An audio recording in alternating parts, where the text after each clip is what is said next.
and welcome to another episode of Kerbal Conquest. In this episode of Kerbal Conquest, we are going to be going to the Mun twice, and we're going to be flying a plane around Kerbin. Um, this rocket is going to go to the Mun, and it's going to orbit the Mun, and then come back. I need a little bit of extra funds so that I could do an actual, so that I could upgrade my research and development facility and my astronaut complex so that I could plant a flag and so that I could get a surface sample from the Mun. Um, as you notice on the nav ball, the RCS is turned on. That's because I don't have access to custom action groups. So those THUD engines are bound to the RCS action group.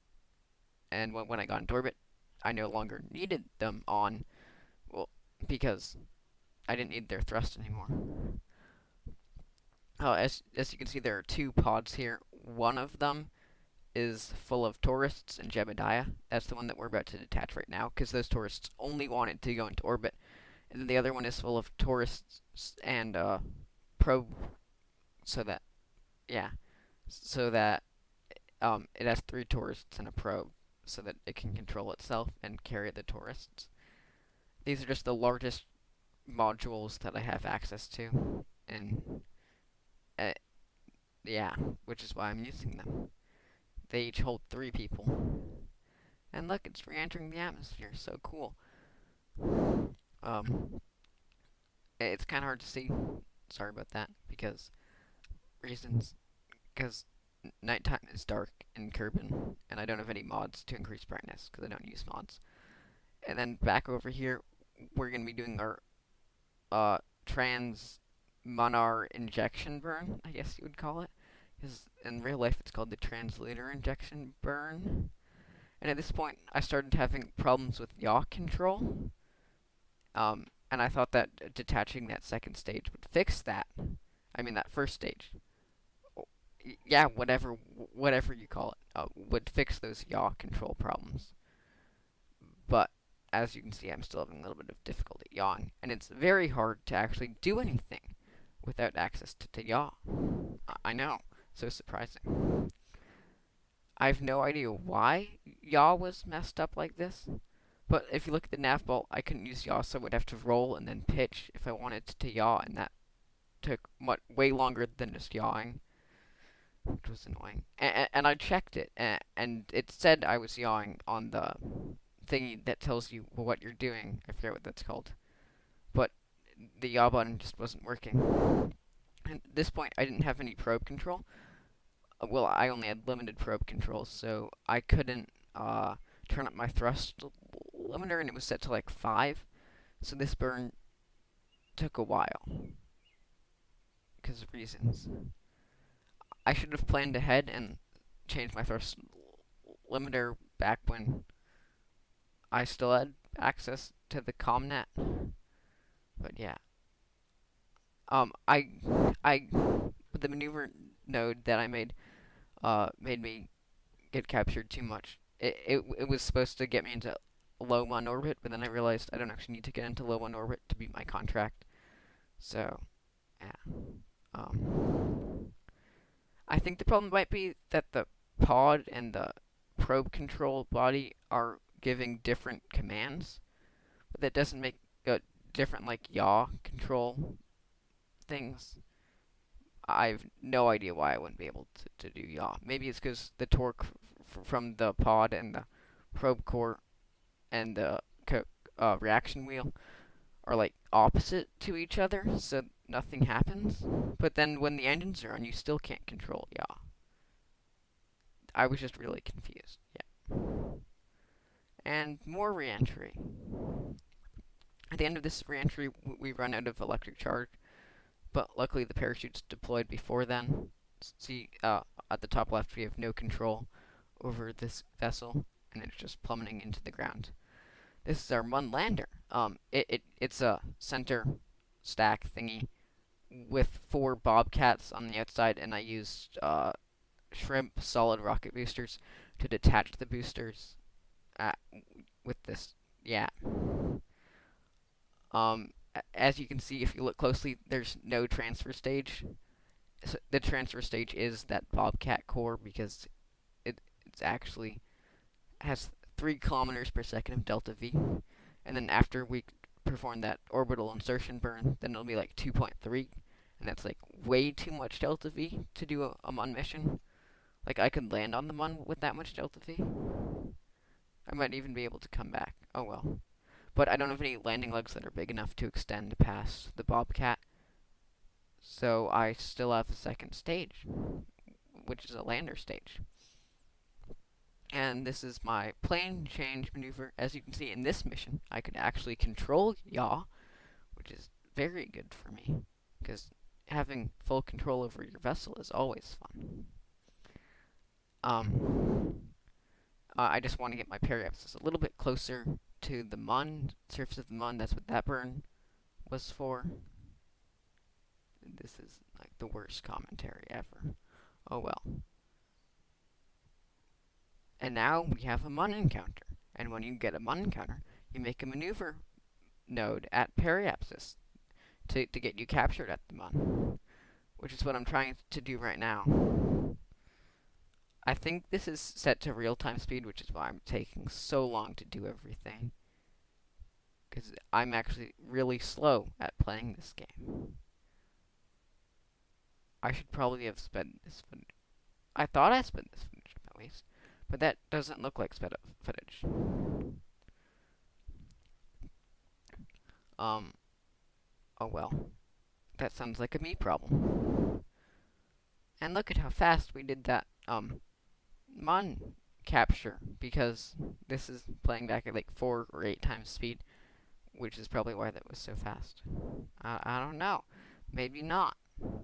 Maybe, yeah, whatever, we all know. That's only because this was played back at 4 times speed. Anyway, so this is the descent. Whoa, look, I just loaded a quick save, so my camera angle changed. Ooh. And now, as you can see, the screen is about to go black because I didn't record part of the descent because I had to go away and like actually do something productive with my life. And then when I got back, I forgot to turn the screen recorder back on. And anyway, I just landed on like a bumpy part, and when Jebediah went on EVA, he would knock the lander over, so I needed to move the lander to a flatter area so that Jebediah wouldn't knock the lander over. Hey, Jebediah is doing science. Oh no, is he dead? No, wait, he's not. Okay. He jumps, and he gets more science, because that's what he does. He gets science. And planting a flag. Contractually obliged. Yes, because we were required to plant a flag to get more money, because money is life. All praise money. Without money, you can't do anything. Yay, Jeb. Go back to the lander. I believe in you. And look at him. He's got jetpack skills, and then he hits the ground and bounces, and he can get back in the lander because of his jetpack skills that he doesn't have because he keeps on messing up. Well, it's not actually Jebediah messing up, it's me, because I suck at this game. And into orbit we go. When I went into orbit, I think I started going the right way, and then it was like, that's the wrong way, but it was actually the right way. So I went into orbit against the rotation of the planet, of the Mun. The Mun isn't a planet, which made it cost more delta V, but like, we still have a kilometer per second of delta V over there, and you only need like 200 meters per second to get back. Yeah, 267.9. Or maybe that's his 5. It's hard to read this screen. And the lander performs the burn to get it back. Look at how good at piloting Jebediah is. He got his periapsis wrong, and then he needs to burn retrograde to bring his periapsis back up. Go Jebediah, I believe in you. And it's even more re-entry. Look at those nice fireworks, explosions, things. Oh look, land! Will he land on the land? I don't think so. Probably because I've already performed this entire mission. And look, a plane. With the science I got from that Mun landing, I got Panther engines. Because I wanted to go fast. Even though I already had the Weasley engines. So I could have just used those in a plane. You gotta go fast, right? The purpose of this plane is because I wanted to fly a plane. But because you can't just fly a plane, I also needed to get some science. So I put science here. Valentina Kerman doing an excellent job flying this plane through supersonic speeds. And look, she landed on like a super bumpy terrain. That's so cool. And like Bob, that's his name. Yeah, it says Bob. He goes out and he does science because he's a scientist. Look at this insane flying. Look at, wow. Valentina's so good at flying. And she goes towards the water. I wonder what she's going to do now. Currently, I'm going towards the water because we don't have surface samples from the water yet. And we could get surface samples. Look at all. Wow. And we're in the water, so we use the wet mode of the engine. Greatest commentary ever. Totally 100%. As you can see on like the left side of the screen, we're like halfway out of fuel and we need to land. So I don't know. We need to land so we can get more science. This is a highlands biome. And then, but you're like, wow, the biome that you landed on before that was also a highlands biome. But no, that was the one that's not highlands, a mountains biome. Because it was higher up than highlands. And now we're time warping until it's day.